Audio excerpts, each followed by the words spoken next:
once you're distracted, you're not in the present. And when you're not in the present, there's room for fear, and there's room for stories, and there's room for judgment. Once you're, and again, because people are like, well, how do I always stay in the present moment? Well, that's where we have to transcend the thinking mind. It's not hard. It's not hard. But the human mind thinks it's a challenge because it's trying to figure it out. I promise you, and I'll give you an example.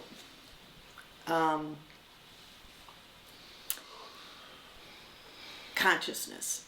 I was working with a woman who had a death in her family, and during the holidays, and she's a clinician, and during the holidays there was a big blowout with her siblings,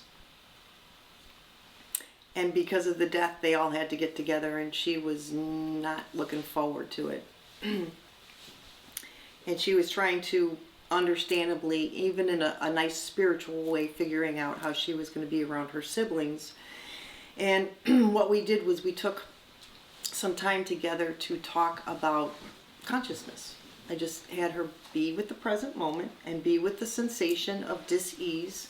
And we got off the stories. And the stories aren't pretty, I'm not going to lie. We got off the story, and she was with the present moment, and she gave her attention to the sensation, and with no agenda. I kid you not, within 30 seconds, she opened her eyes, she started to cry, and she goes, I have no fear. She goes, I actually want to see them now. I actually want to see my family. And I was like, done.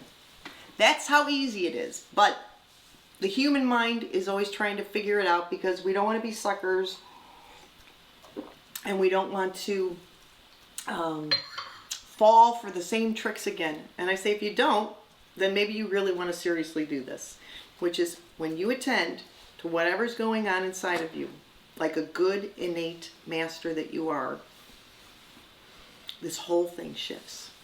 Because that's been an interesting part as well, which is it's one of the common denominators when I work with people, and it's a newer member. And she said, I always want to tell you, when people write in with questions, they're always like, this is the best. I feel like I'm home. I don't know what is going on here. Hold on. I feel like I'm home. I feel like this is my family. And even though you have not met each other physically, there's such a loveliness to the connection that you all hold.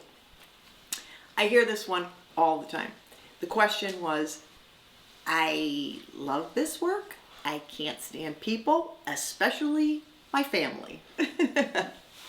And I say, well, these things happen temporarily. The introduction that I want to give to you guys is, we're so dedicated, understandably, to our families. And our families are our biological families, is what I'm talking about. And you won't stay there.